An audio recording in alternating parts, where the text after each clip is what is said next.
all of you to the play this afternoon. And I'm Lee Doerr. And I think it's just great to have such a nice crowd, and we hope you have a good time. And I've been kind of circulating around here, and I've been talking with some of you. And some of you seem to be thinking you're here for a murder mystery. Well, I'm sorry about that, if that's why you're here, because we've had a change of plans this year. We've decided to do away with the murder mystery plays. Apparently, in the local newspaper, some of the letters to the editor were unclear on the concept of what we're doing here. They seem to think that if you use the name Chatham in a local joke, that people wouldn't get the gag. So, it's too much of a private joke. Well, they're wrong. Let me demonstrate. Why didn't the chicken cross the Route 4? Chad was on the other side. Answer? You didn't want to get to the other side. Well, who could cross Route 4? Yeah, you're telling me that somebody who's not from Chatham wouldn't get that joke? And this lady over here's from Loami, and she got it. I guess that was an in-joke too, I'm sorry. But be that as it may, we've decided to go in a different direction this year. And we hope you don't mind. But we have come up with a new idea for a fundraiser. We're going to have a book discussion group. Now, dead silence. Nobody groaned. I'm sure that event is going to be very exciting. We tried this idea, about 20 years ago. We got a group together and asked them to pay to read a book. The book was called Chatham Beware, Our Shrinking Community. I wonder why that never became a bestseller.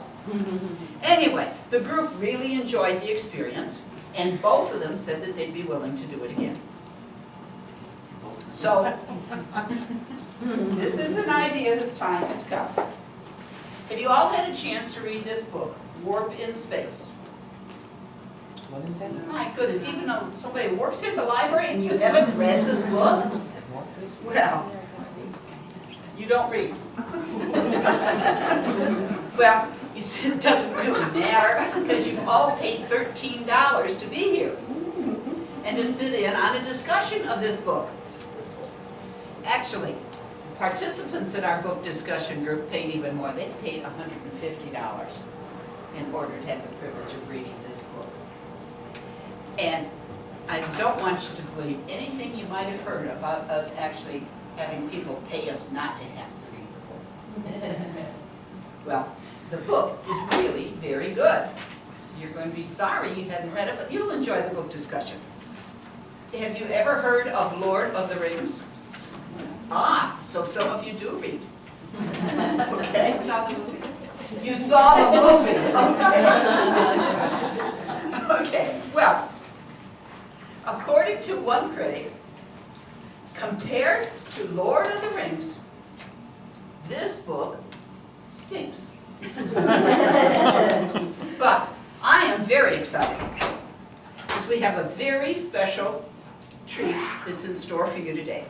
As you probably know, even if you haven't read the book, as you probably know, this was written by a local writer, Miss Maggie Zine, and she is going to be here with us this afternoon.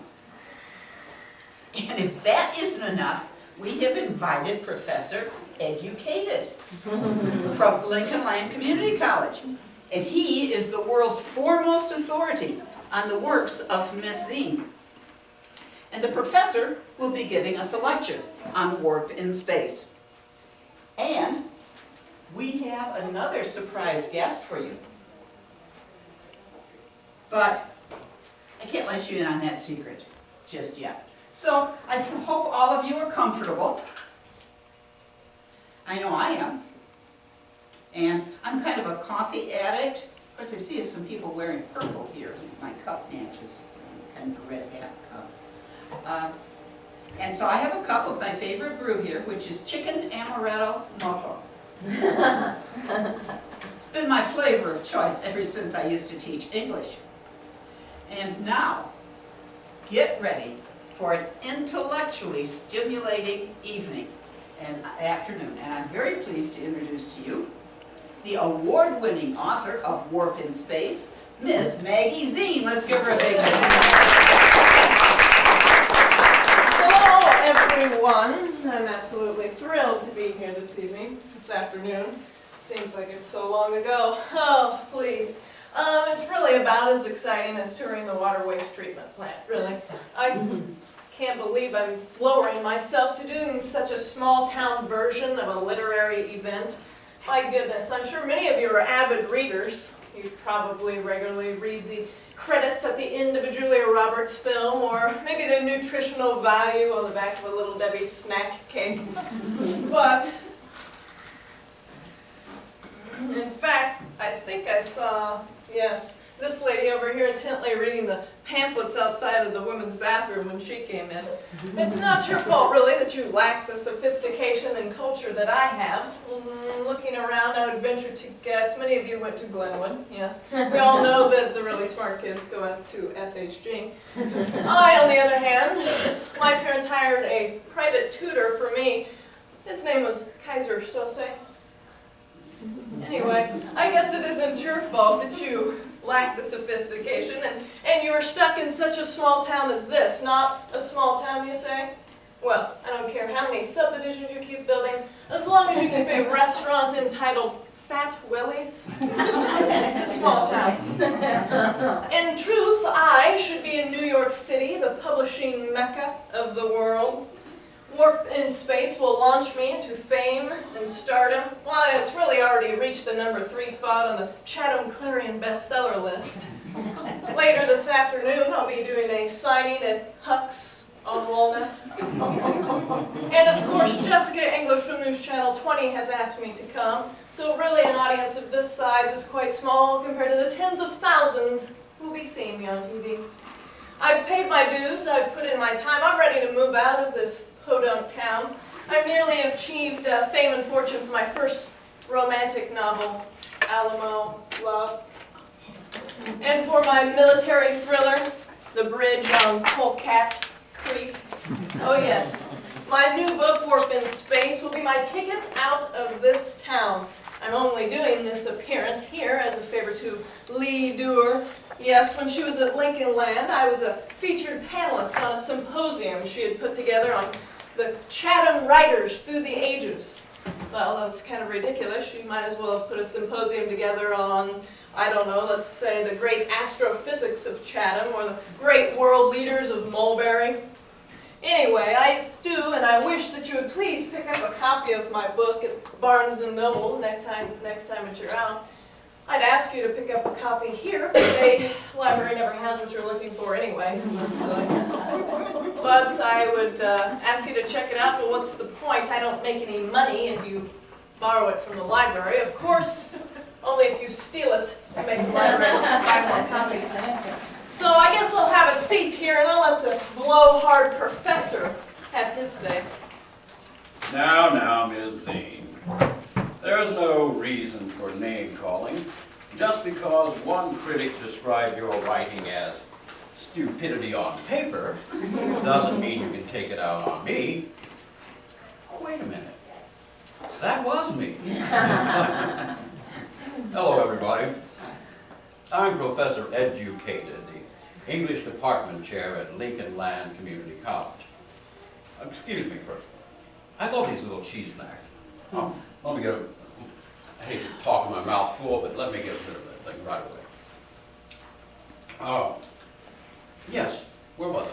Oh, before I came to Lincoln Land, I was at a much inferior institution teaching English as a second language to the Chatham Village Board. But now I'm able to share my genius with a much broader audience. I created, at Lincoln Land, I created several courses that are the envy of other academic institutions. I teach the history of cigar metaphors in romantic poetry. And at UIS, I teach a graduate course entitled Shakespeare and Mayor Gray, a study of 2 men in tights. I know several of you will be disappointed that I'm not discussing those this evening, but I'm here today because I'm the world's foremost authority on the writings of Maggie Zine. I've studied her works for years, and I know her psyche better than she knows herself. Perhaps I should just share with you a sampling of how I'm able to analyze her writings. Here's a passage from War in Space. The alien jumped out from behind a very, very big rock-like thing. Captain Langer pulled his laser out of that bag-like thing he carries around his neck. Stop, alien. I will shoot you with my laser gizmo, unless you take me to your leader.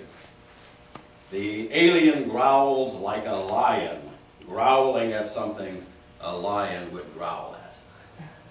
Wait, shouted Commander Cord, the guy who was not as high as Captain Langer, but still pretty important, but not as important as Captain Langer's boss, of course.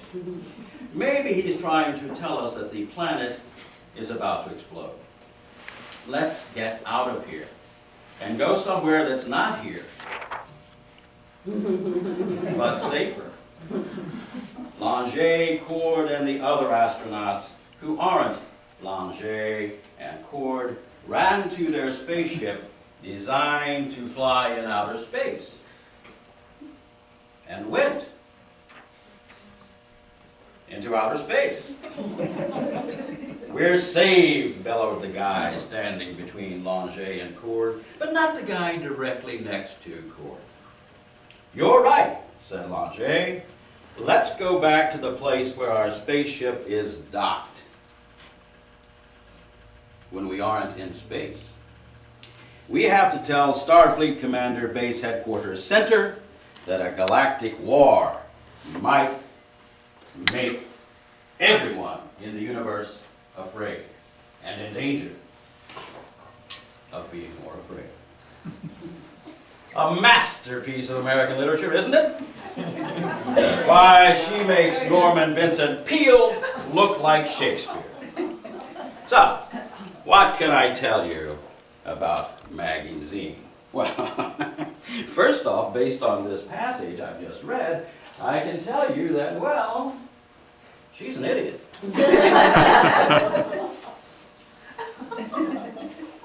She has a severe electra complex, and her self-esteem can only be validated by seeking approval from total strangers. She has anger management issues, and she has aggressive tendencies, perhaps paranoia.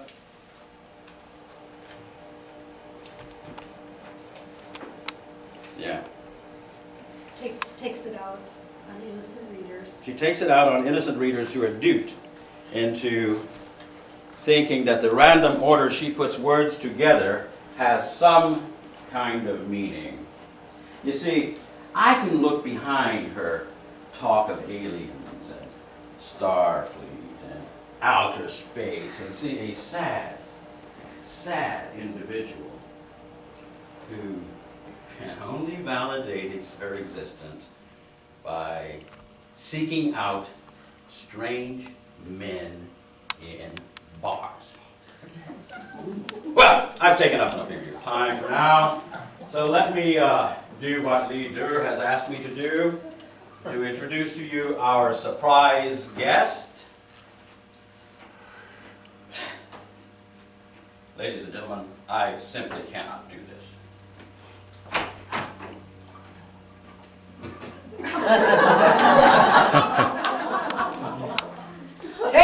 to your leader. I am Zorkon. And I have come here today to your book discussion group from the planet Borlon.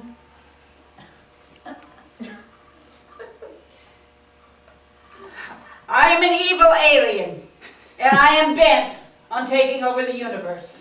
Perhaps you've read about me in Warp in Space. And I have come here today to answer your questions about this compelling work of fiction. Fiction? Oh, did I say fiction? Well, I meant to say the real-life adventures of me, Captain Longe, and Commander Cord. I have taken time out of my busy schedule of galactic conquest to answer all of your questions about warp in space.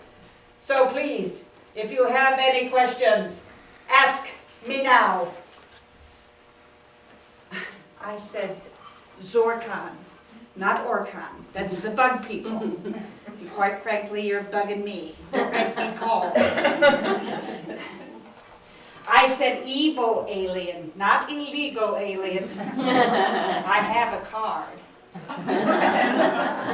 Oh, you know, this is ridiculous. I feel so silly standing up here in this stupid costume when it's obvious that none of you have even bothered to read that book. Why am I wasting my time? Well, at least you didn't waste your time. I had to read the book to prepare for my role. Oh, this isn't the usual role I get. Oh, no. Recently, I've been dabbling in a bit of street theater. You know, improvisational interaction with my audience. Oh, sure, some people don't think that walking up and down Walnut with a cardboard sign on your back reading Edith Hardy's a true example of street theater, but it sure beats the heck out of emceeing that dumb annual couch-it throwing contest. Oh, how I wish the library had not abandoned its murder mystery plays. Oh, I would have made a terrific murderer. Detective. Victim. Oh, heck. I could have played all three in a one-man show. Watch.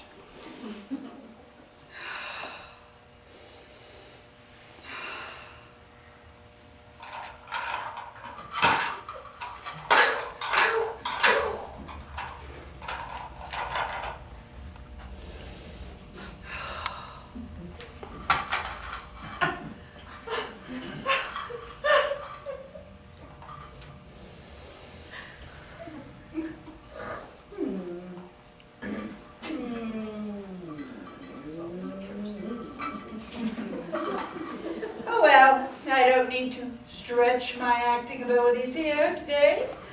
Oh, I see it's time for me to take a break. Well, if anybody needs me, I'll be back in my dressing room. Oh, who am I kidding? You see, it's not so much a dressing room as it is a salon. Okay, if anybody needs me, I'll be back in the bathroom.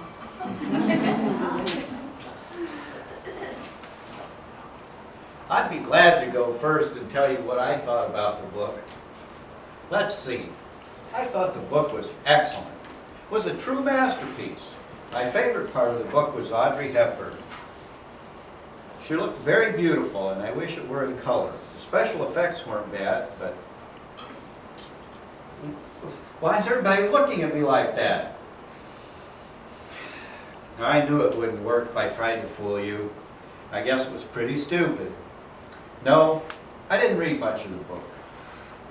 It had too many words in it. I thought I could bluff my way through the discussion by renting the movie and watching it, but you people are pretty clever. But I'm sure it's an excellent book. I've heard people raving about this book ever since I was in school. I thought I would finally have the opportunity to read War and Peace. Warp in Space? Was that the book we were supposed to read? Oh no, I read the wrong book. Well, I mean, I would have read the wrong book if I had actually read it. I guess I should have said I watched the wrong movie. Isn't there a movie, Warp in Space? I think there is. Isn't that the one with Luke Starrider and Darth Vader? This is very embarrassing, very embarrassing. But stuff like this is always happening to me. I've always been a bit scatterbrained. I haven't even told you who I am yet. My name is Ed E. Oddick, and I work for the village office. I'm glad I have a government job, because if I actually had to work for a living, I would have been fired years ago. The only person in Chatham's job is safer than mine is school superintendent Rich Volz. That's right, between you and me, I'm surprised I haven't lost my job at the village. I was the one who created the transportation plan for the village. And I was the one who wanted to sell the naming rights to the village to big business. Can't you just see the village sign, "Welcome to Dollar General's Chatham"? Well, as you can tell, I'm not a real popular person in town, even though I try. That's why I joined the book discussion group. I thought it would be a great opportunity to show people how bright I am. But I guess I couldn't pull it off. I don't know anything about this book. I guess maybe I could redeem myself by asking intelligent questions. Let's see. Maybe I'll ask one of the space aliens. You said you were bent on taking over the Earth. Did you have to get some kind of an education degree for that? Or did you just learn on the job? Oh, wait, magazine. How about you? Here's a question. When you were writing the book, did you know the words you were going to write before we read them? Well, thank you. I'll sit down and listen for your answer. Listen, people, let's keep this thing moving. I'm quite busy, and frankly, I don't have time for nonsense like this. I don't have patience for people wasting my time pretending that they've read this book. As for me, I don't mince words. I didn't read the book. I could not be bothered. I'm much too busy. So let's get on with it. I am deductible. I own the Oh No You Don't pharmacy here in town. In fact, I'm such a successful businesswoman that I actually have the market cornered. I've cornered the market on medical care in Chatham.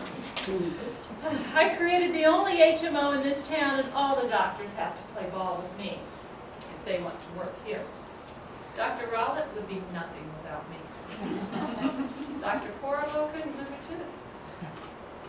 Even Dr. Sullivan can't crack a back unless I tell him to. I own all the medical services in this town. Your kids have shiny new braces? Smile. Oh, no. Well, anyway. You can walk again because of excellent podiatry care? I can take credit for that. You have hemorrhoids? You can thank me! You're probably wondering why I joined the book discussion group if I don't even care whether or not I've read the book. That's a fair question. I joined because my husband feels I need to get out and meet people socially. He thinks I'm too absorbed in my work. That's ridiculous. I never let my work interfere with my personal life. Deductible here. What is it? Well, did he accept my offer? Did you tell him that if he doesn't play ball, that he won't be able to change a Band-Aid in this town? What do you mean he wants new office space? Fine, give him the train depot building. Nobody goes in there. No, I'm not in the office. I'm at the library. Yes, I said the library.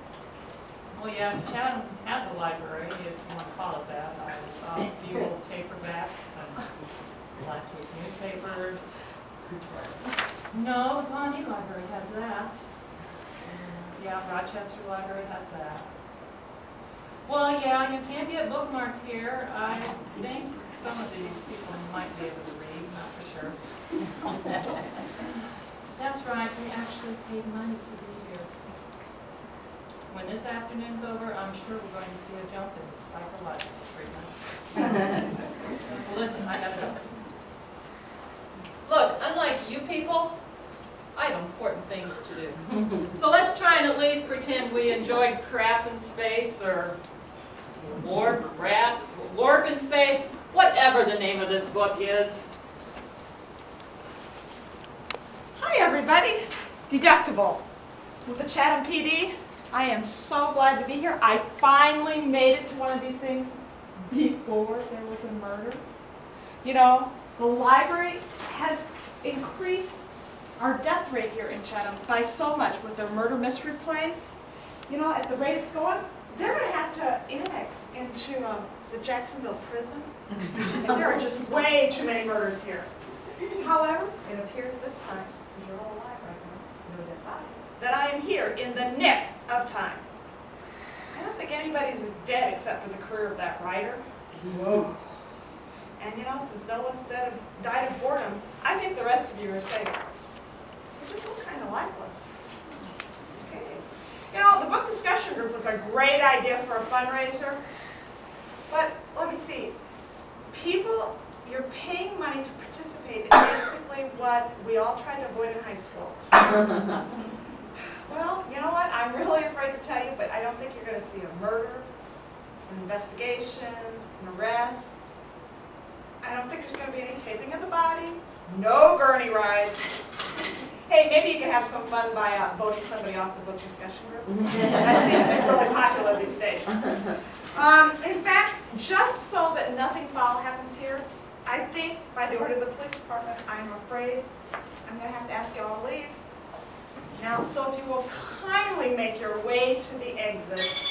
Oh, hang on. Oh, hello? Hello? Yes? Yes, I'll accept the charges. Hello? What? Is this a joke?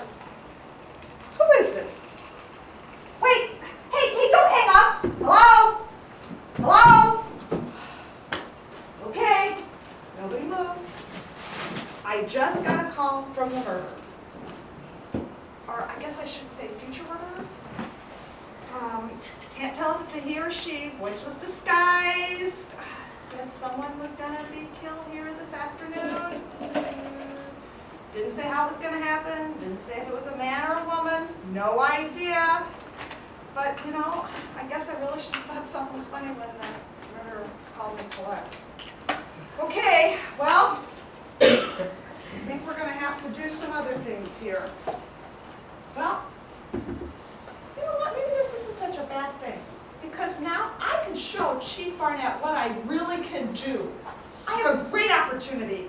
I mean, oh, I'm sorry, that would be a really great tragedy if there was murder here against me. I'm really sorry. I know it's not time for shameless promotion, but I could do a really good job. You don't know what's going to happen. Let's see. I'd like to tell you that I, detective, that's TECTIVE, will root out the criminal before the start of the next newscast. Oh, I mean before the afternoon's over, sorry. From this point forward, I am declaring martial law. I think I can do that since there's a Democrat in the governor's office. Okay, since we don't know if the killer is a female or a male, I don't know whether I should use he or she. Maybe I should use they, even though that's plural, because you never know. There could be a gang of murderers out there. There could be. Hey, you know, when I walked in here, there were other people in here. Where'd they all go? Okay, nobody move. I'm going to go find them. I'm going to call the paramedics, put them on standby just in case. This wasn't a crackpot call, so, you know, why don't you guys kind of relax, enjoy yourselves. We're going to get you a little dessert, a little time to unwind. And we'll be back in about 15 minutes.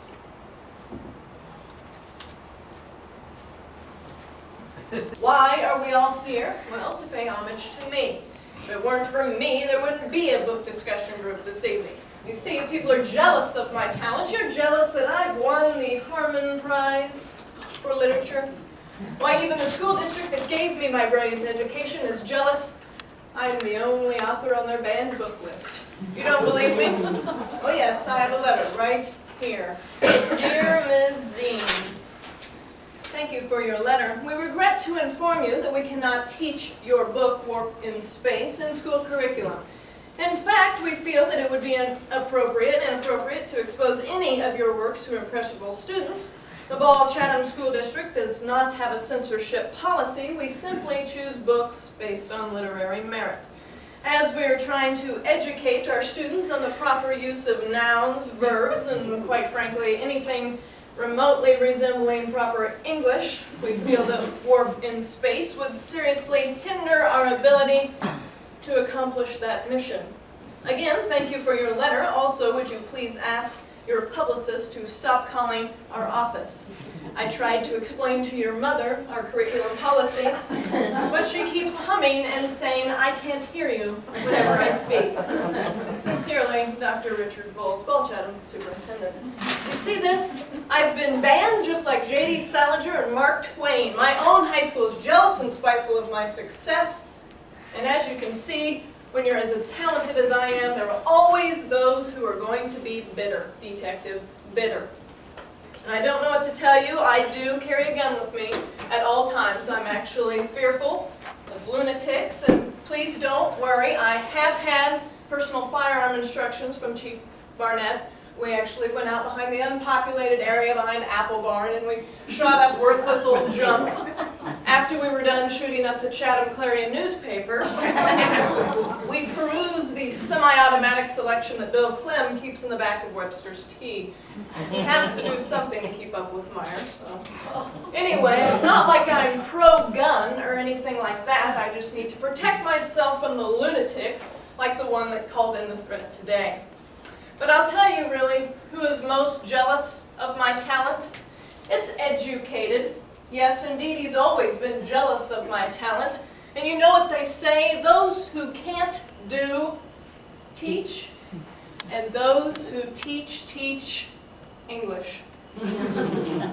Yes, that's why he joined the faculty at Lincoln Land Community College. In fact, he was so vile that he got the former department head fired there so he could take over the position. He knew that my writing was better than his, and so he sought to destroy me by becoming a so-called expert in my writing. He's no expert, he's just bitter. So bitter that that's why he writes everything so critical. So, detective, I don't think you need to look any further to find your potential murderer when he's right here in front of you. Nice try, Miss Singer. But there's a simple explanation as to why my reviews of your work are terrible. It's because your writing is terrible. You forgot to tell these people that I'm not the only critic who finds your work. Every critic who reads your work ridicules it. Here, I was going to save this for later, but I will include some of my comments from my lecture right now. Here's what the critics had to say about Warp in Space. Warp in Space. Try warped in the head. Fred Smith, Chicago Tribune. Or, Warp in Space was a wonderful book to cure my insomnia. Thank you, Ms. Zine. Martha Cranston, New York Times. Or, philosophers always wonder how long it would take a monkey randomly striking type to type Shakespeare's Hamlet. Nobody knows the answer, but it's clear. One has already typed Warp in Space. Tom Lutz, The Atlantic Monthly. And let me give one more. And finally, I found this book to be childish, immature, juvenile, and just plain silly. Sally Munson, third grade book report. So, you see, Ms. Zine would like you to believe that I'm the only one who finds her work talentless, hack work. But that's not the case. Even though all the critics agree they hate her, she singled me out as the cause for her bad publicity. It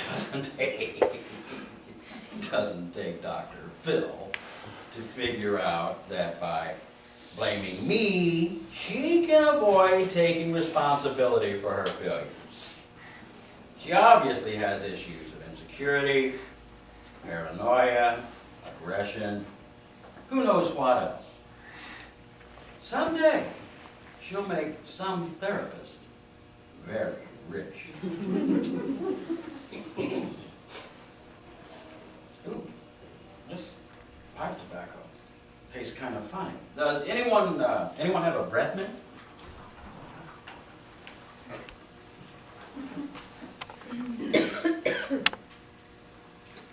Thank you, R2-D2. What is this? Tang drop? Candy of astronauts?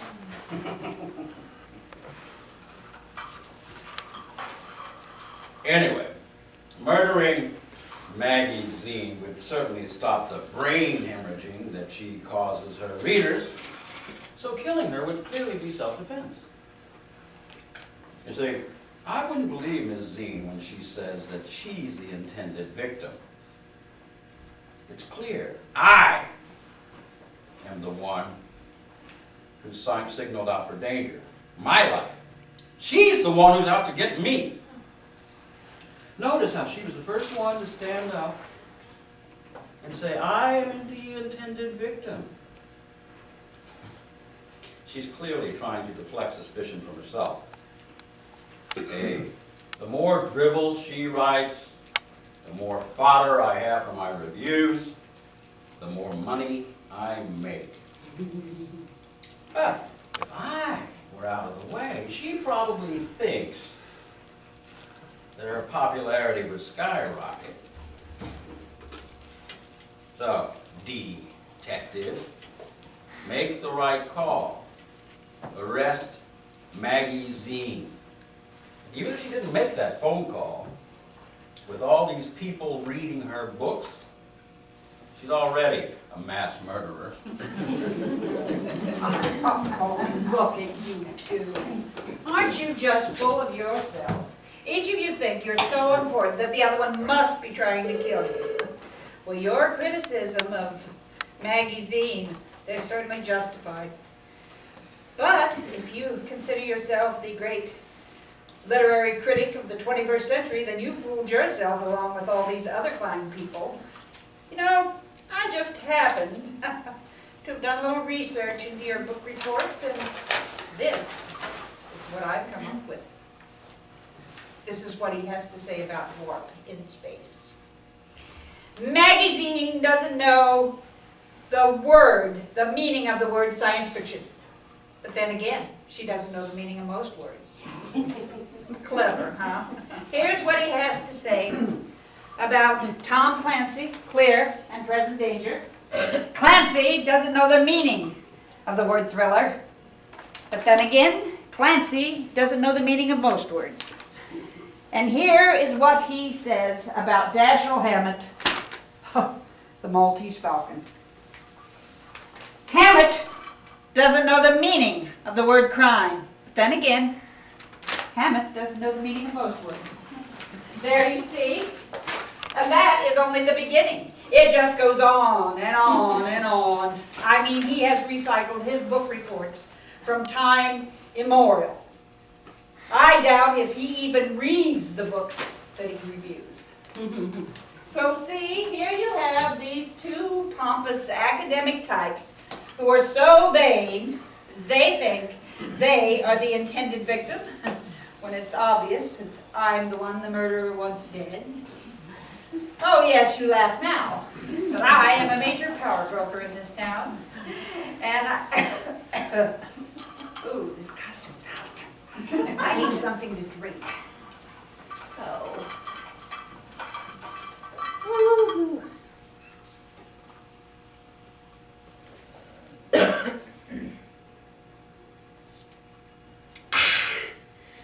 That's better. Well, like I was saying, I am a major power broker in this town. I am the one that lured McDonald's to come here, much to the dismay of Chatters and Dairy Queen. And I am the one who insisted that Walgreens come here, much to the disappointment of home care. What's the name of that place? What is it? Oh yeah, that place.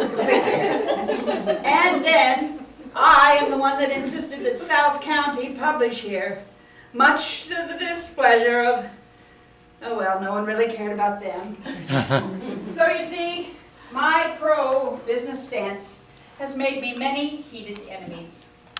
You know, those in the know, they realize that Mayor Gray is merely a puppet, and I am the one who runs Chatham. Yes, Chicago has Daley, Pawnee has the Bob, and Chatham has me. So you see, people are always trying to overthrow me. Yes, thus it is when people say, take me to your leader, they're taken to me. Yes, it must be that yours truly is the intended victim. Oh, anyway, I'm already embarrassed to death. Talk about being full of yourself. There's the poster child right there. She thinks she's the major power broker in Chatham. Do you really think that somebody is out to kill Alien so that he can take control of Chatham? Now, really. I can see someone being murdered for control of Glenarm. I can see someone being murdered for control of New City. I can even see someone being murdered for control of Bull Pit. But Chatham? I doubt it. Now, I can see someone murdering Alien just to put us out of our misery. To be perfectly honest, it wasn't my idea to hire her to portray the character of Zorkon. I don't think she makes a very convincing space alien. Actually, I was trying to get Senator Bomke. Now there's someone who looks like he's from another planet. But Alien bullied her way into the role. She talked to Linda Meyer. And the next thing you know, she's got the part.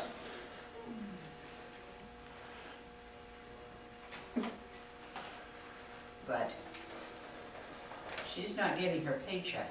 What? Until we see some quality acting from her. Oh, I have this. Oh, I've got a paper cut. Anybody have a Band-Aid? Band-Aid? Do you have a Band-Aid? I just happen to have one. Oh, wonderful. Thank you so much.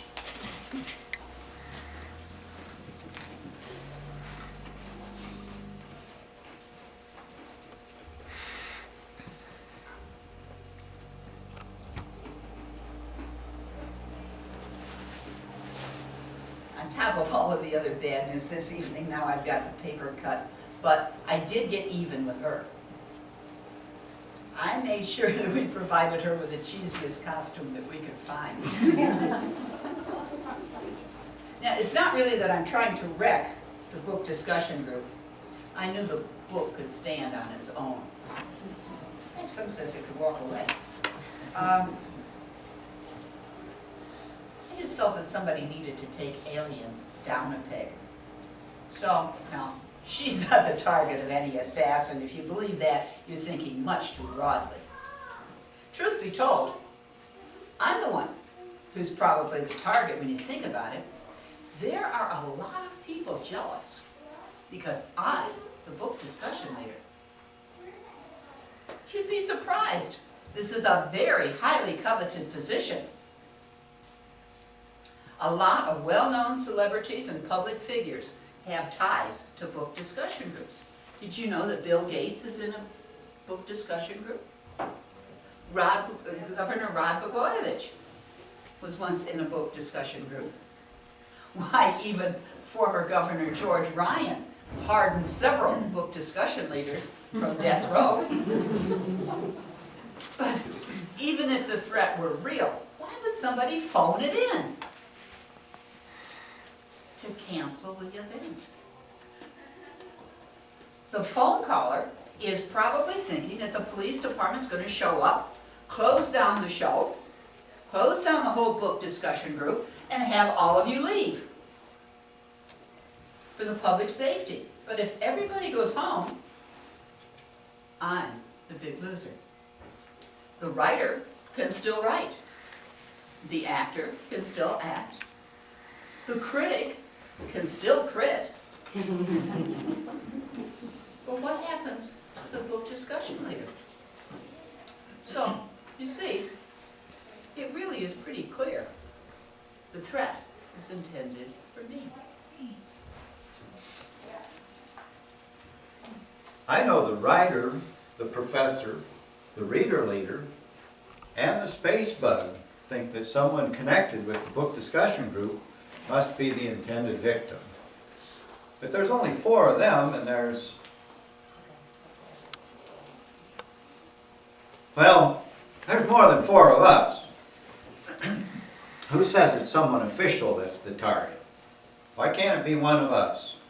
I think it might be me.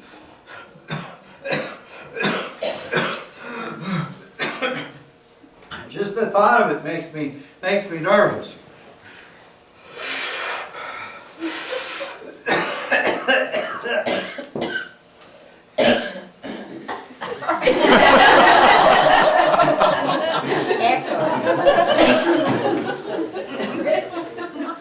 There, that's better.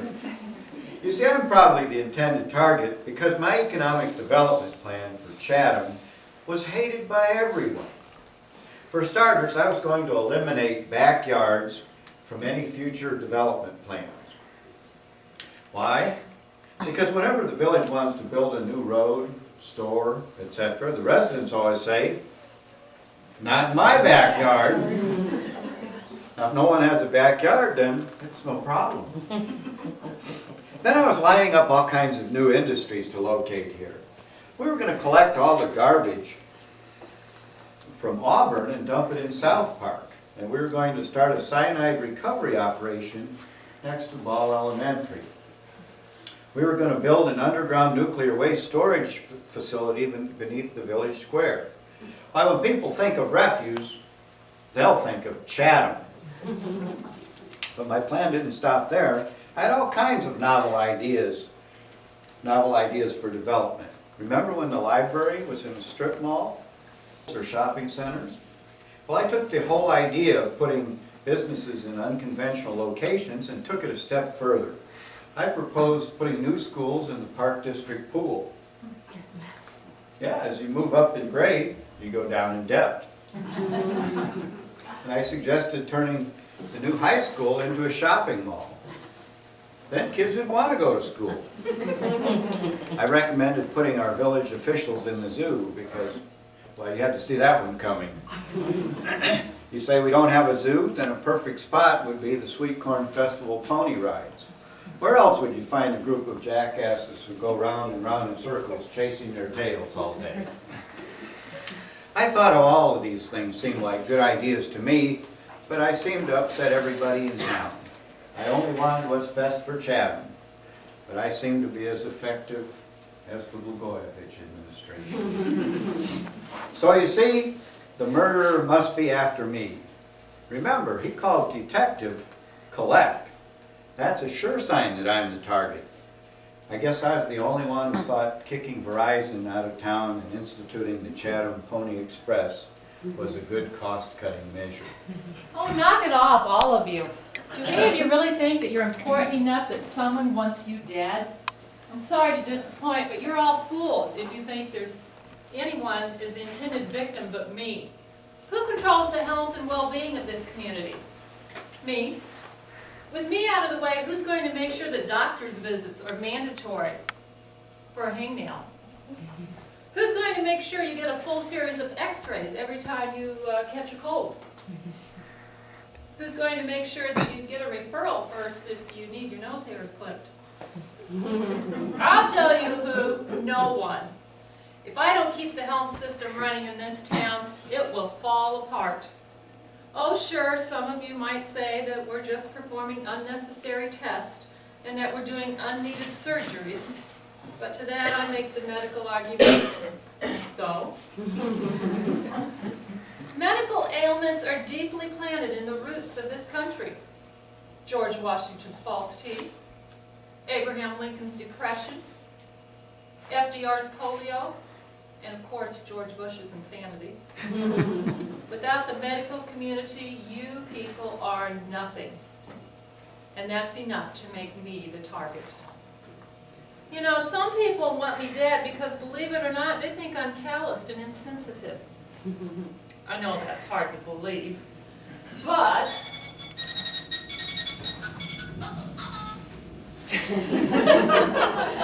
yeah, talk to me. Yep, I'm still here at the library. No, it's going to be a while. Somebody phoned in a death threat and the police have asked us not to leave. Yeah, the local police. That one. Nobody has the intelligence to pull it off here. Ouch! Oh, I just got shot from my cell phone. Must be shorting out or something. Oh, I think I burned my ear. You know, make me an appointment. Get my ear checked out. No, not here in Chatham. Someplace good. Listen, I don't have time to waste my afternoon here. I could have been watching the Illini game. I'm sure they knew their afternoon was being wasted too. And they probably came for the free food. Oh, yeah, they did have to pay for that part. Listen, call my lawyer. No, not him. We use him to represent our negligence cases. No, not that one. We use her to countersue the negligence cases. No, not that one. He died in that tonsillectomy accident, remember? Yeah, call that one. Have him talk to Police Chief Barnett. Get me out of here. I don't know, $75 should be enough. Yeah, he's just a country bumpkin. Okay, talk to you later. Well, as I was saying, some people think I'm calloused and insensitive, even though I think I have a lot of charm and good looks. But I can't control what people think, so therefore it stands to reason that some poor slob would be upset when he went in for a tooth cleaning and ended up with dentures, or went in for a hernia operation and had a sex change. You know, some people are just too fussy about their medical care. They want quality care, just go Dr. Sheedy. I think about 25% of his patients survive. So we must find this murderer and stop him. I demand police protection. Okay. Whoa. Okay, well, you know, this crime prevention stuff is pretty darn hard. I don't know how McGruff the crime dog does it. You know, I was really hoping to catch a big break in this case, but there's nothing making sense here. This is just like an Osborne episode. Where did everybody go again? Hang on. Hello? Okay, I'll accept the charges again. Hello? Of course we're not having fun. It's the library. Hey, listen. Why don't you, threaten someone who has nothing to lose, like the Kiwanis? You're gonna what? Oh, you better not try that. Hello? Hello? Well, can you guess who that was? Hey, you guys have been paying attention. I'm proud of you. You guys are really good at this crime solving stuff, you know? Still have that voice disguised. Don't know what's gonna happen. Didn't say who the victim is, but he did say, or he, she, they, said that the victim would be poisoned. So nobody eat anything. Oh, whoops. The legal disclaimer for tonight's performance requires me to tell you that the food provided by our many fine cooks is safe, wholesome, and of the highest quality that you have come to expect here at the library. Any reference to any food you may have actually consumed is strictly coincidental, as this is purely a work of fiction from the writer's own imagination and bears no resemblance to any food you may have devoured. On the other hand, if you are murdered, whether intentionally or unintentionally, the library assumes no liability and is held harmless from any present or future legal action. Well, I think it's time we start looking for the murderer, future murderer. Don't have a body yet. So, you know what? I think I need to start with somebody. I wonder what happened to that Maggie Zine. I think I'd like to talk with her. Detective. Oh, there you are. Well, I found out that your feud with Mr. Educated, it goes way back. And earlier you said you carried a gun for protection. Yes. Maybe you were planning on poisoning somebody with lead. Oh my. Hey, do you mind if I search that purse? Please do.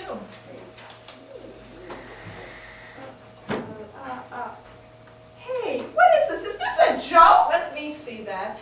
It is a gun. It's a water pistol, all right? Someone must have switched it. I do. I carry a water pistol with me. I don't know what to tell you. You know what? I know. I bet Educated did that. Educated has been so jealous of my work. I knew that he just thinks he cannot be any better than I, because I've got to admit something. Educated is my father.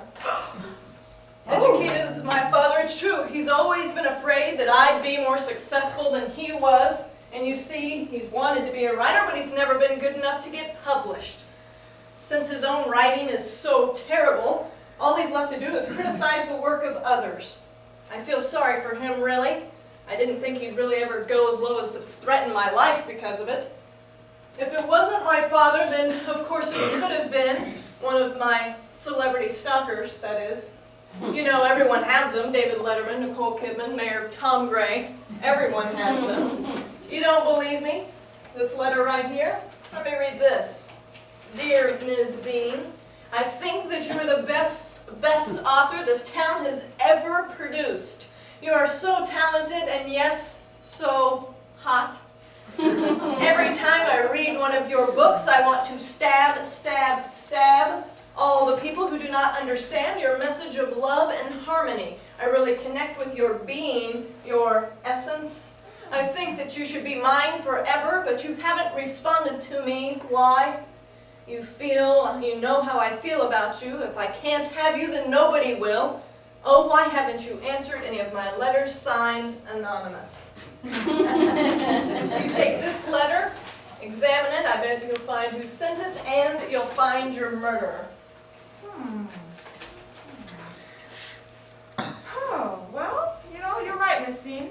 This letter is quite disturbing. But, during the break, I had a chance to study some of your notes for your story ideas. Yes. And as I look at this letter, there's one thing that I can tell you. It's in your own handwriting. Oh, no.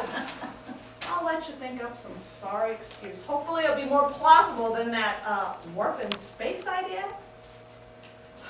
In the meantime, I want to talk to Educated. Where is Educated?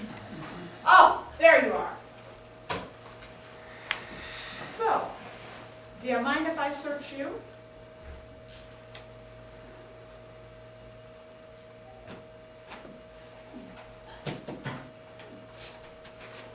Another letter. So how about it, Mr. Caden? Are you truly jealous of Maggie Zine? All right, okay. I am jealous.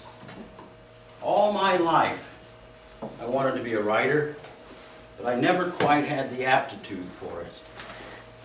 So I decided to develop my writing talents by starting with small projects. I started with advertising copy. I remember the ad I wrote for Larry's IGA. Try our beef, it's juicy red, and taste our other stuff that's dead. I was miserable at it. I moved on to writing obituaries. Mary Smith, owner of the Chocolate Mousse Confectionery Shop, was killed when a home invader blew her brains out. That must have left quite a mousse.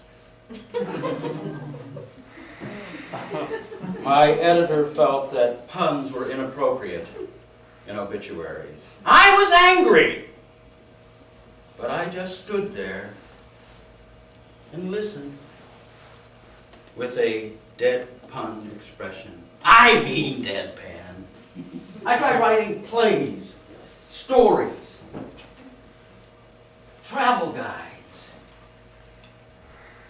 road signs, fortune cookies, you name it. I was awful at it. And then I spent years working on the great American novel.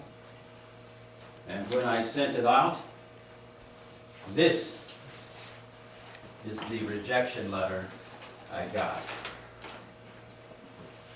Dear Mr. Cated, are you serious? You call this the great American novel? All I can say is that you know where the keyboard keys are, and that's about it. I've read better fiction in the village's future land use plan. So please, do not waste any more of our time. If you ever write another thing in the future, please send it to Bantam Books. We don't like them. Sincerely, Angus LaBouffe, Heifer Publishing. I was extremely disappointed. Then I decided to channel my energies. I would help to develop the writing talents of young writers. And I decided to start with my daughter. That's right, Maggie Zine is my daughter. I nurtured her talent. And when her first book was published, she turned her back on me. Denied knowing me. She even told people that she was an orphan. So I decided to get my revenge the only way I could. I devoted myself to disparaging every word she wrote. And I watched her get worse and worse and worse with each passing novel. So, I don't need to kill her to get my revenge. Just read the crud she writes. That's my revenge. I bet if you examine her artist loft above Staub Polk Memorial Home, you'll find more of those hate letters written in her own handwriting. She even sends them to me. So, detective, I think you know who's really your psycho killer. I didn't see that letter again. Okay, well, Mr. Caden, it sounds as if you have motive written all over you. Oh, Lee Durr. You know, you're the head of this book discussion group. Maybe the power has gone to your head. I think I need to search you. Come here.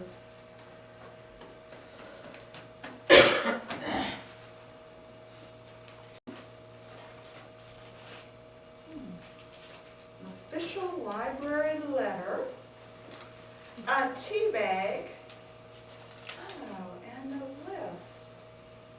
Hey, this looks like a list of food. And today, pretzels for an appetizer, pie, apple, cherry, peach, ice cream. What would you be doing with a list of food from today? And what's with the tea bag? Aren't you an avid coffee drinker? Well, I am.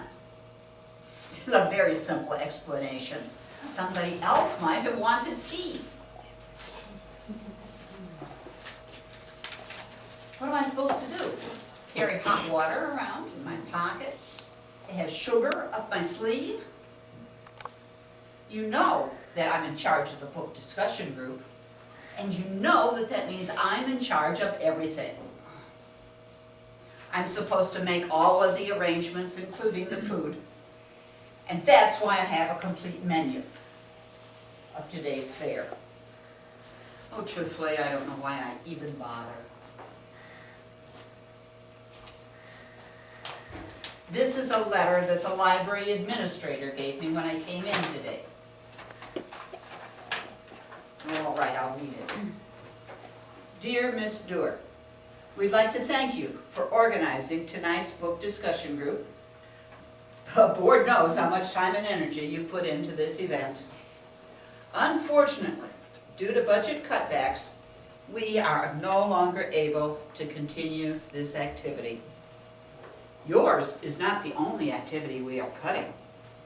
We're going to discontinue the reference services, the maintenance department, and book checkouts. We may even get rid of cataloging. By eliminating those unnecessary frills, we are able to finance the board members' jacuzzi. And the library sponsorship of WWF Wrestling. Now, we know this comes as quite a disappointment to you, but we are sure you understand the necessity of this action. And, by the way, the book discussion group stinks. Sincerely, Jeff Adkisson, Library Board President. There.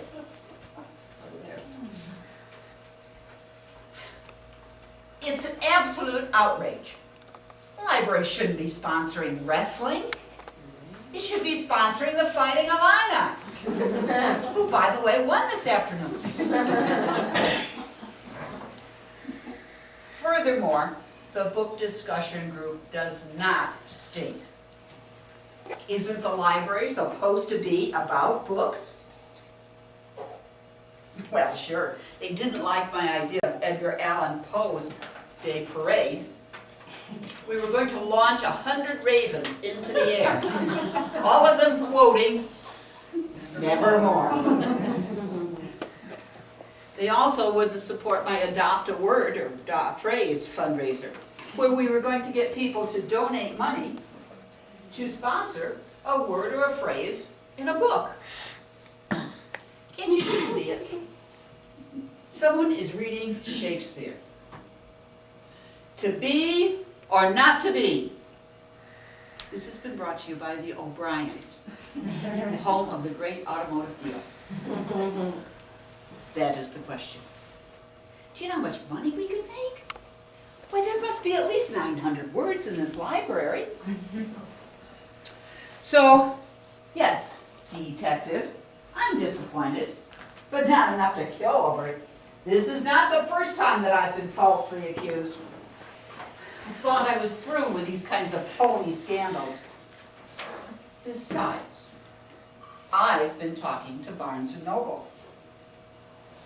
They like my idea for author-themed celebrations such as the Thomas Hardy Party or the Ogden Nashery Bashery. They know a good idea when they see it. Well, I know what a motive sounds like when I see it.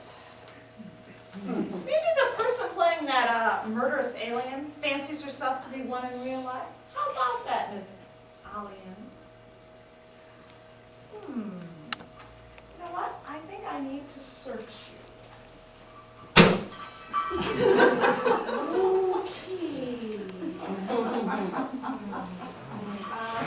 No. What's this? Hey, it's a report card. Ooh, Captain English. Whoa, what do we have here? Hang on. Ooh, these smell bad. What is that, poison? Are these poisonous alien eggs? They're not alien eggs, they're juggling balls.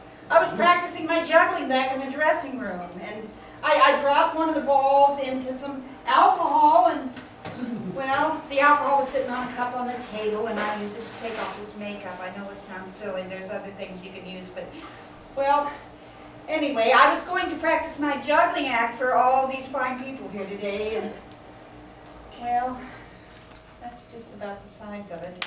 You know, I'm very good. I'm a very good magician. Oh, I am great at sleight of hand. Here, let me show you.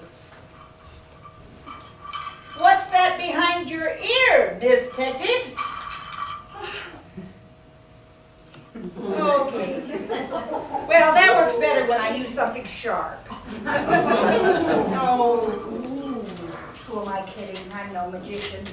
And I'm not very good at sleight of hand. In fact, it's my bad sleight of hand that caused the F on the report card. You see, when I was in college, I was Professor Educated's teaching assistant. Yes, I was an English major working on my doctoral thesis, Shakespeare, Chaucer, Milton, the evolution of postmodern thought represented by pre-nihilist constructs of romantic imagery. No, I didn't get it either.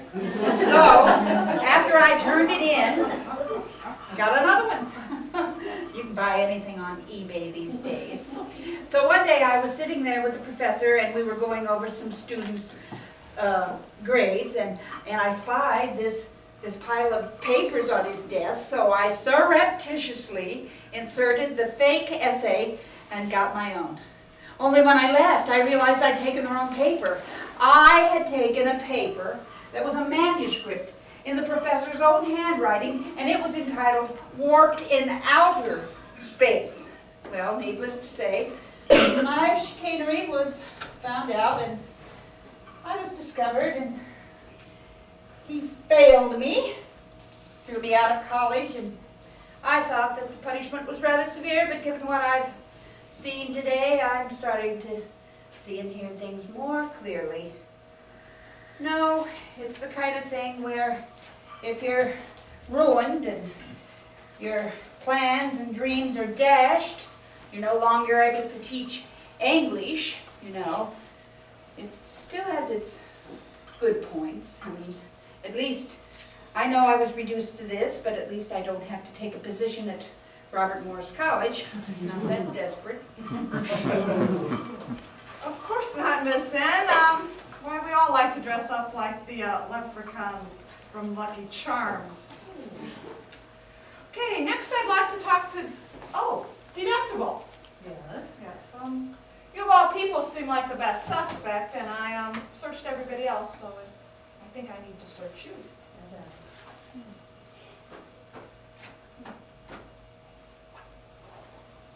Ah, a phone! Figures. Figures. Oh, yes, it figures. Wait 1 minute, Miss Detective. I know what you're thinking. Just because I have a cell phone, you think I'm the one that phoned in the threat. Good point. It could have been, it could have been anybody calling from any phone. I'm not always on the phone, you know. Sorry. I'm sure. Hello? Now's not a good time. Yes, I'm still here. She thinks I did it. I agree, she doesn't know it from a hole in the ground. Listen, let me get back to you later. Guess you want this one too? Yes. What? So I have 2 cell phones. It's no big deal. I'm a busy, important person. Oh, and since I'm the pharmacist, I guess you think I would poison the victim? What, you think I'm going to kill him with Vioxx? It's obvious I'm being set up here. I already have a lucrative pharmacy and HMO. Do you think I'm going to kill people for the money? Maybe you think I'm going to knock off someone who's costing me millions in medical claims. We don't pay out on claims anyway, what's the difference? Maybe you think I'm trying to get out of a medical malpractice suit, like this lady's plastic surgery case. Granted, she has a strong case, but there's no way she'll win. Has anything in your investigation connected me to any of these other suspects? You know, just to show you that I think this whole thing is silly.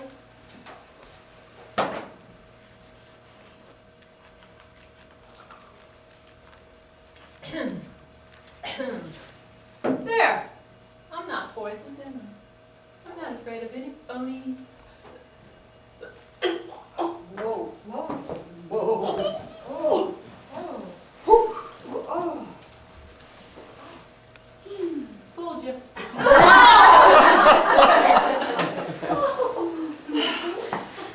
We've had our drama. Now let's get out of here. Bravo, bravo. Thank you, thank you.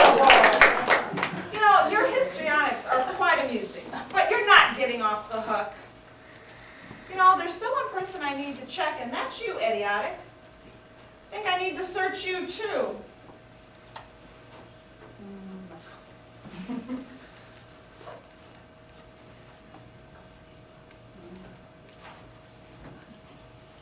Hey, what gives? You had an asthma inhaler earlier. What happened to it? All right, I confess. I'm a former student, educated, the ex-husband of a magazine, the twin brother of a leader, the former lover of Deductible, and the third cousin, country removed, of Aliana. I secret connection with everyone in the room. In fact, detective, I think I bought my pet cat from you. That puppy still pops up fur balls all over my shoe. I don't like any of you. Professor, I do so have talent. Maggie, why did you leave me? Dee, why did you leave me? Lee, Mom always liked you better. And Allie, stay away from me. Creepy. All of you have abandoned me and left me behind. When you become rich and near famous, you dump Eddie by the side of the road. I gave Maggie the inspiration for her novel, Strawberry Fest, Romance Among the Fruit. Then after it came out, she dumped me. And after Jean lost her job, I got her a gig here at the library, even though she doesn't know the Dewey Decimal System. And Dee, I thought you and I something better, but when your age started to take off, you dumped me too. I should have realized how greedy you were. When you offered to take me out to dinner, you applied a $10 copay. And I had to pay the rest of the bill. Professor, you told me I had no talent as a writer when I showed you my own novel, Totally Warped in Outer Space. I'm so confused now. I don't know who stole whose idea from whom. And Allie? Yes. Stay away from me. Don't read me. You probably think I poisoned all of you and planned to get you all at once. Well, it's simply not true. I may have good motive, but if I wanted to kill everyone who rejected me, there's fewer people in this town than at the Harmon strip mall. You asked about my asthma inhaler, detective? There's nothing sinister there. I simply finished what I had and threw it out. I didn't bring a spare one with me. With the rising medical costs in this town, my asthma inhaler will be a glob of Vicks Vapor up in the bank. Okay. Well, you know, I don't know about you guys, but this detective isn't very easy. Listen, if we're going to get a murder here today, I think I'm going to need all your help, you know? We've got some arrest reports here, and I'm going to need you to fill them out for me and help me along here. Remember, future person you murdered, you know, is one of 6 people they need. The victim is one of the 6 people. If you had a crime scene, you could, you know, investigate it. Yep, we know, so play make-believe. Have a time. With any luck, we can prevent this murder, and, you know, at the very least, maybe we'll actually arrest somebody. This should be really easy. So we're going to pass these out. I should fill them out. It'll be about 15 minutes, and then we'll work.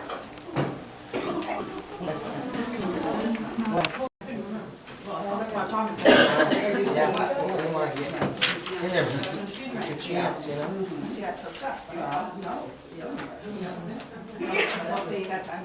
Now.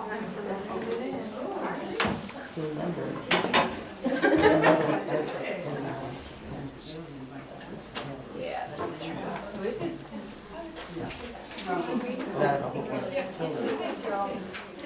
What's really like that? It just couldn't be like someone moving. Something that's close to you, something. Everybody, yeah. Yeah. Like I said, there's this. I love when I was where they had to do the mystery. It's never been in. Yeah. And I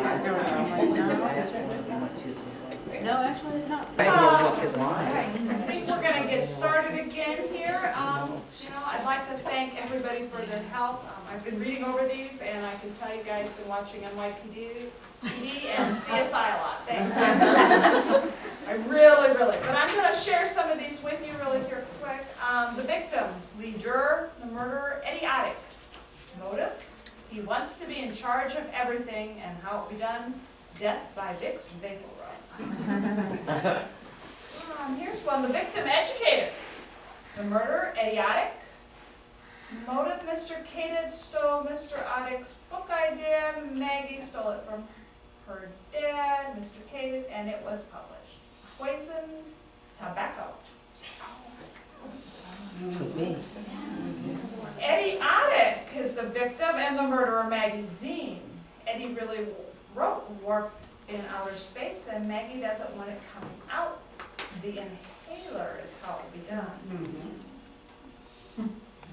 The victim, deductible. The murderer, Maggie Zine. The motive, to remove her from power so Maggie's books can be placed in all the doctors' offices. And how it will be done, the phone will be giving a greater shock next time. It's good. The victim, deductible. The murderer, Lee Juror. Motive, poison, motive. Because Lee is getting fired because the library's medical insurance costs are too high. And how it will be done, poisonous tea. Yeah.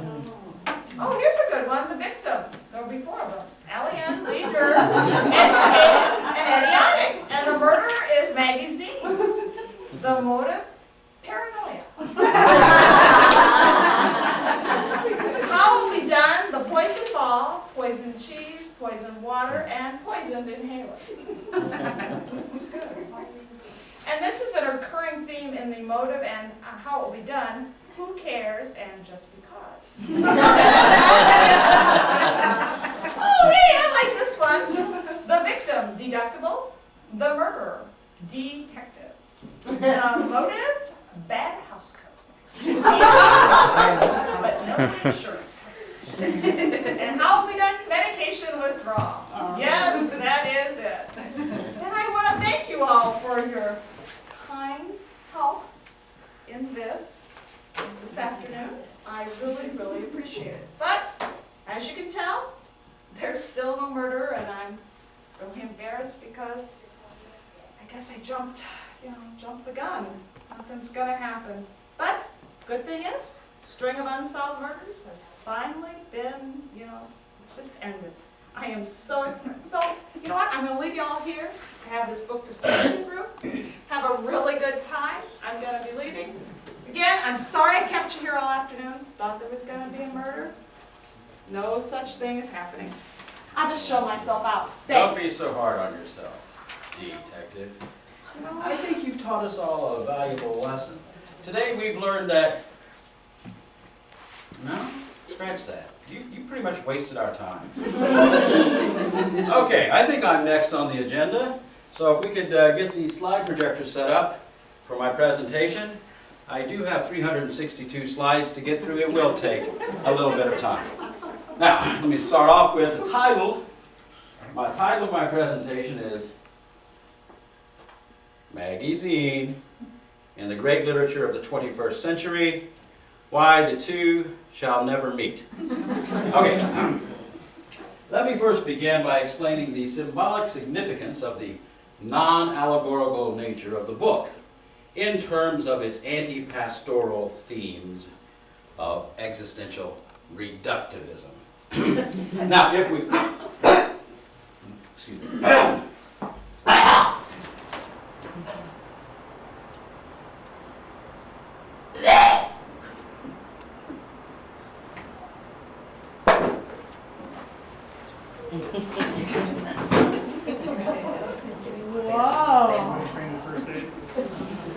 whoa. Whoa. I think you choked on all those big words. Well, hey, it seems like we got a murder after all. Let's see. I think I know who did it. With all your help, but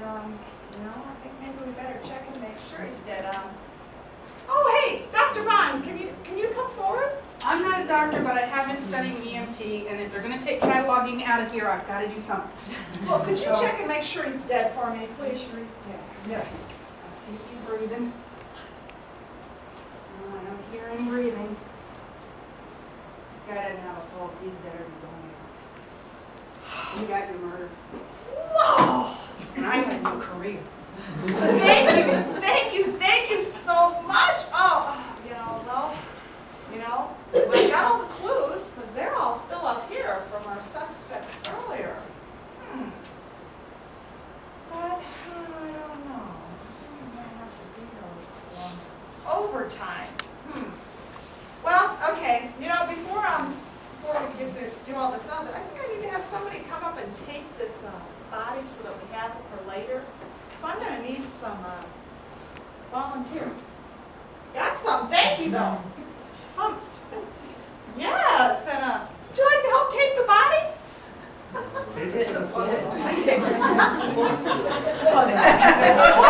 come on, folks, this is not hard.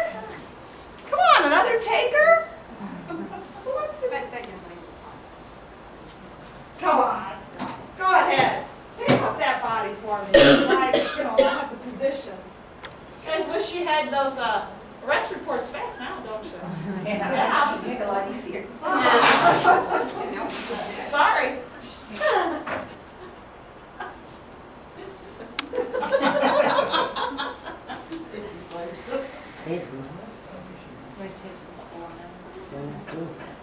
You're not gonna give me an outline? Oh, yeah. Okay, well, just checking. I need help.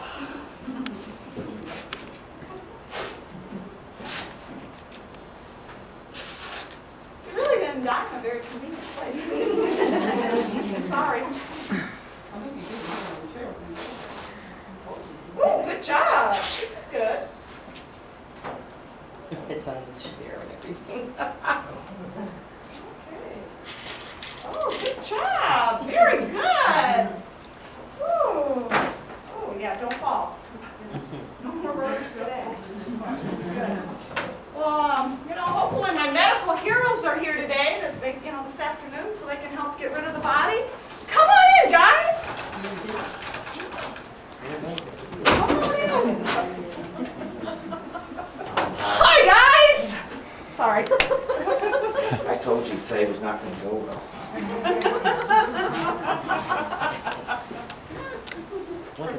Right there. He's definitely dead. Blind guy, thank you.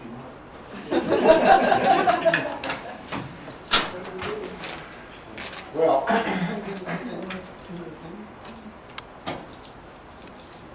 do you want to do this?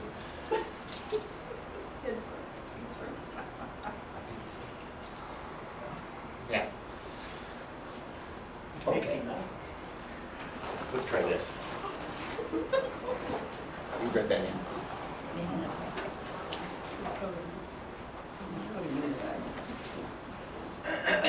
You did clean that out, right? Now there might be a bunch of bad things. Yeah, let's see. Surprise.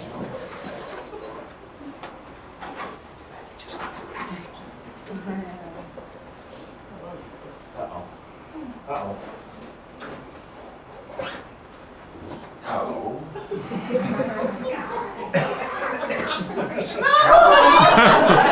It's okay. This is my last call. Okay, if we, That's nice. Hold on to the bar.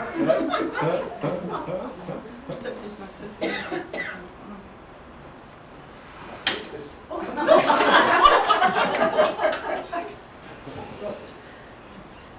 Thought I was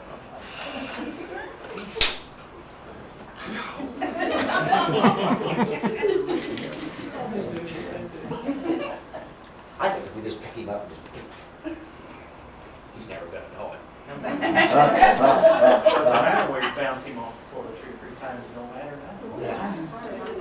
Let's see what happens here. It's kind of winding the chair and just. Oh. What'd you do? Kill him with rocks? Make him swallow? Sorry. He just You know what? let's do it this way. Here, watch. This works really good. Don't matter now. It don't matter if he's face down. No. I've been face down for a lot of years.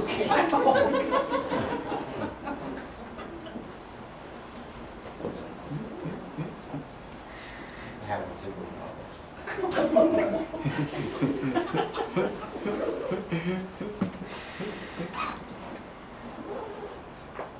Hey, before you guys go, could you punch my Stockport Memorial Home Value card? There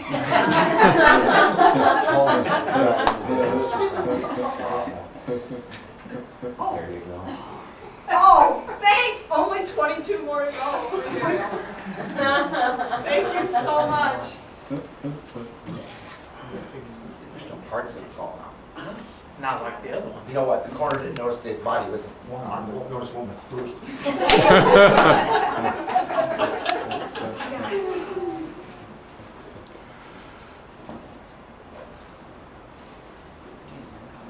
Find it? Find the hand. There you go. There's a hand there. There you go.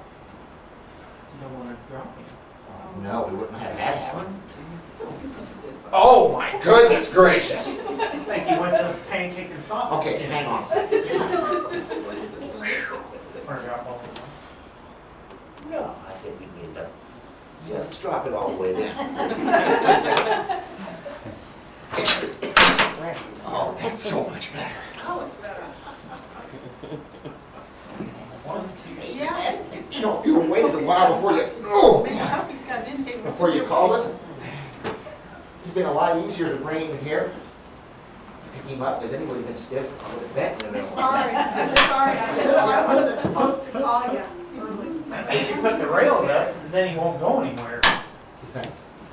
Here. Okay, there you go. They'll never notice. 1, 2, 3. Hang on. 1, 2, 3. Oh! Must have been involuntary, wasn't it? I think Is that all you need? that's all I You need. got me a card punched again in there, huh? Well, you could. No, I'm 'cause afraid we can only do it once. I could get. No, I can only do it once. Come on.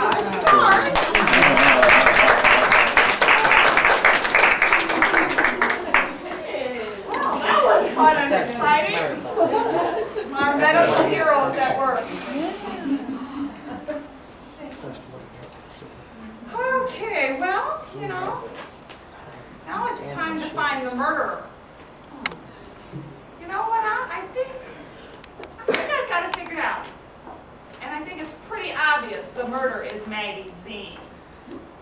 Where is that Maggie? Ah, there you are. You certainly had a good motive, stealing the book I did and despising your father. Yeah, he's gone. Even though he wasn't shot, you practically admitted to having a weapon this afternoon. But I think you found a more convenient way to dispatch him, didn't you, Miss Zine? Miss Detective, please, you're capable of creating better fiction than I can, really, okay? As for the gun, did anyone actually see it? No. I only told you that I had one, and I do that because I like to detour any lunatics who might be out there trying to stalk me. Really, it's only a matter of time until I actually get a celebrity stalker of my own, and I can't wait. So I carry a water pistol with me. I only said that someone had switched it because I knew it would look bad for me if people thought that I had a weapon after someone's life had been threatened. As for the accusation that I stole the manuscript Warp in Space from my father, well, that's not true. Sort of not true. I might have taken a few ideas. You call it a creative license, if you will. But how could my dear old father and I have stolen something that my father didn't really own in the first place? The original idea was Eddie Oddix. So yes, indeed, I think you know who the truly jealous murderer is. And how can an asthmatic allow his inhaler to go empty? If they gave a Pulitzer Prize for idiocy, you'd win the Lifetime Achievement Award. Detective, your theory has as many holes as Maggie's plots. Yes, it's true, your Warp in Space story was originally based on my story, Totally Warped in Outer Space. The professor stole it from me, and then you stole it from him.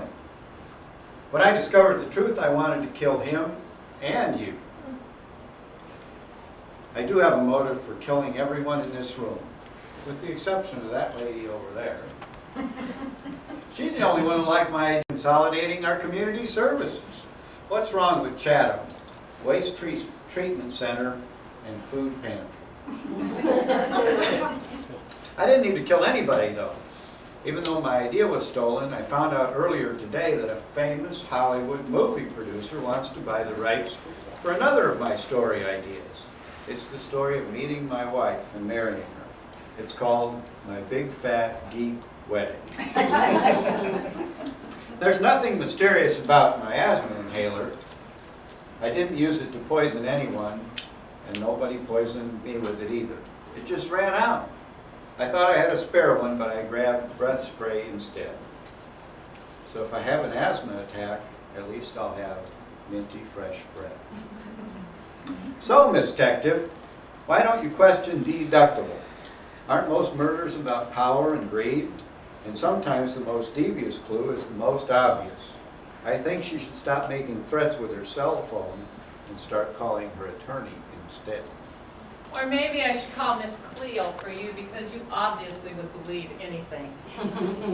I may have the method and the opportunity to kill Professor Caden, but where's the motive? No one has shown any link between us aside from the fact that he's the one I was hoping would be the victim.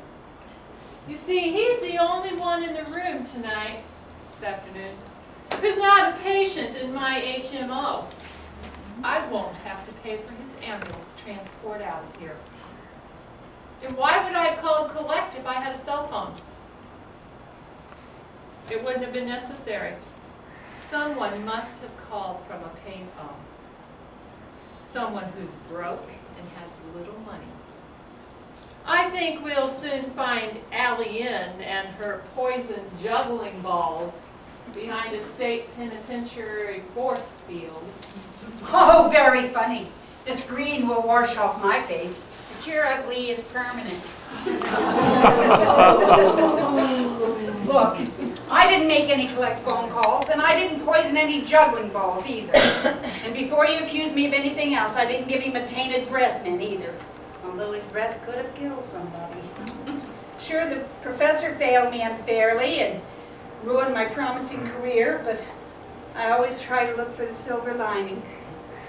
He may have been responsible for what I've been reduced to, but it has its benefits. Guess who got the starring role in the remake of my favorite Martian? Me!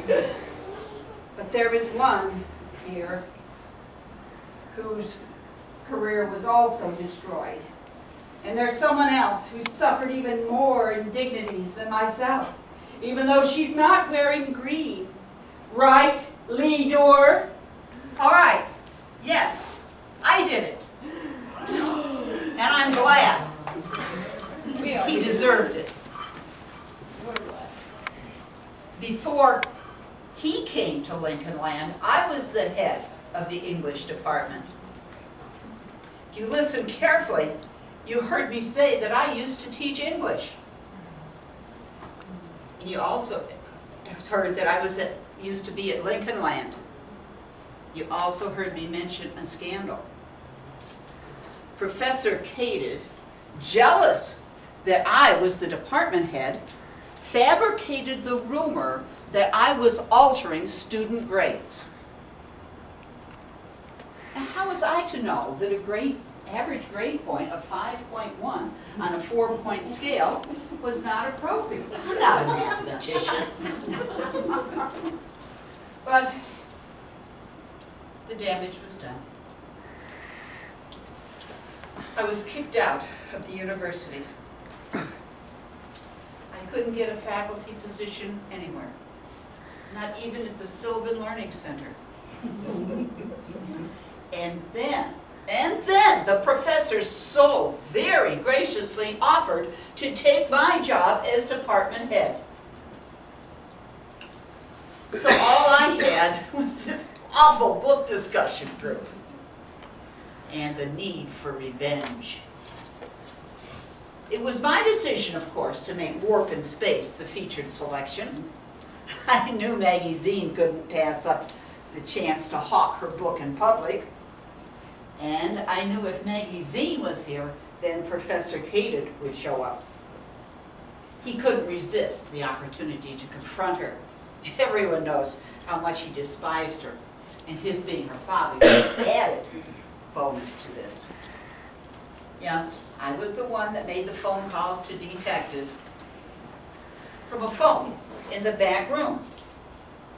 When you were bumbling around, I snuck off to call you. It wasn't hard to avoid suspicion. Everybody had disappeared for a while. Nobody really wanted to be here. It wasn't hard. I called collect just so I could annoy the police. Not only would you have to pay for the cell phone charges, but you'd have to pay for my call as well. And since the call was from the library, I didn't really care. It was traced back here. How did I poison him? It was very simple. In fact, I almost thought the detective was going to catch me, but then I remembered she couldn't catch a cold. If you remember, earlier in the evening, Professor Kaded came out eating his favorite appetizer, cheese and crackers. I planted that appetizer on his plate after I had laced it with poison. It was the only appetizer here like that. Although there are a couple more in the back room if you're interested. I wanted to really make sure that nobody else ate the tainted wood. So whether you went through the food line or not, you will recall that when Detective read the menu, cheese and crackers wasn't on it. She never questioned it. It obviously took a while for the poison to take effect, but it was glorious to see him get what he deserved. I guess that gives us all food for thought. Mister, you're under arrest. Your days as a book discussion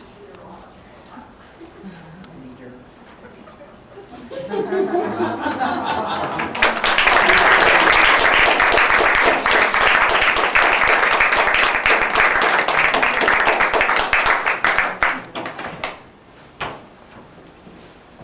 Like Martha Stewart, I'm back again.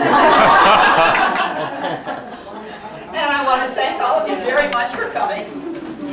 And I'd like to introduce the rest of our cast. Please come forward. Alien, Maggie Zine, Educated, Detective,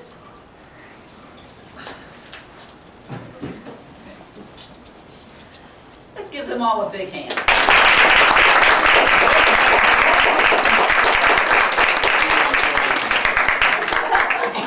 I'd also like to thank the staff, the Friends of the Library who helped put this on, and Linda. And is Rona here? Rona. Linda.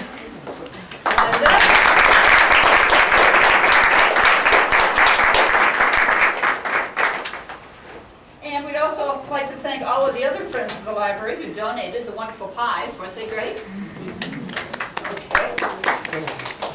And we also have a number of fine sponsors who have donated prizes. So, see now, if Alien, whose help I'm going to need. We went through all of your arrest reports. And I'm disappointed to say none of you got it. In spite of all the notes that this table was taking.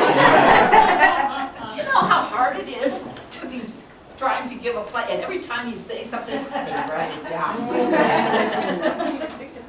But we had some folks that were close. So we had a few people who guessed that the victim was professor educated.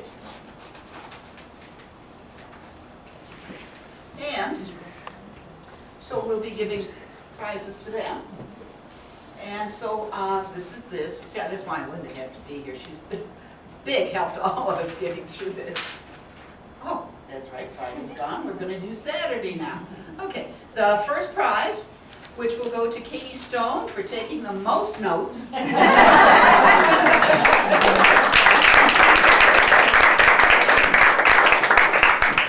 She has a $25 Walmart shopping cart.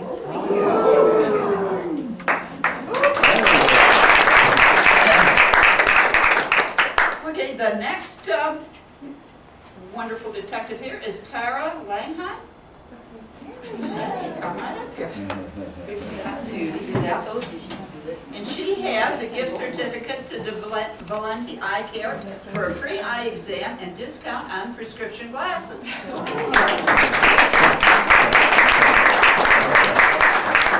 Obviously, so she can read the clues better. Okay, the third one goes to Linnell Falcone. Ah, very good. And you get a $25 floral arrangement from Trendsetters.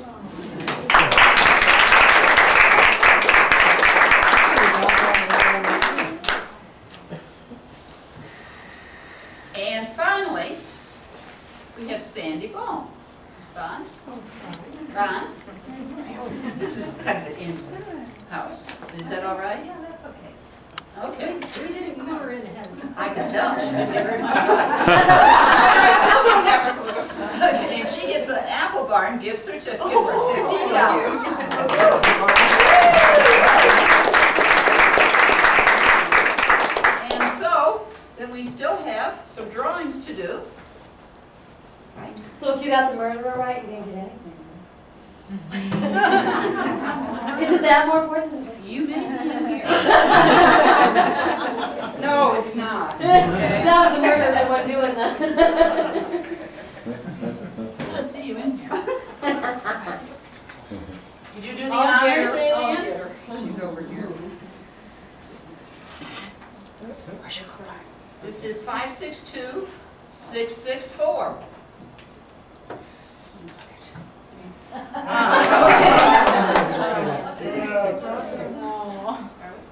Yeah, she already got it. Oh, okay. She already got it. Enough. Here. Would you do it next time? all right. 562-668. Oh, that's me. Oh, fudge. Okay.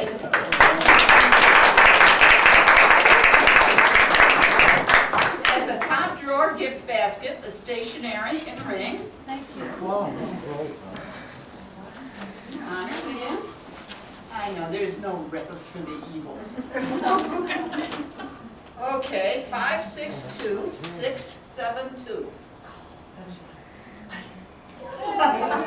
Ooh, that's what you get. You get the Friends of the Library book bag.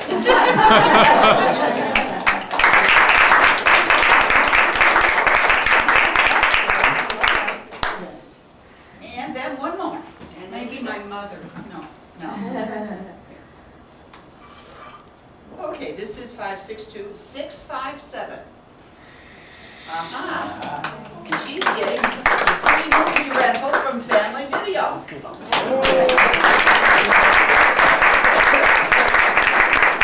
She'll probably want Star Wars, don't you think? All of this.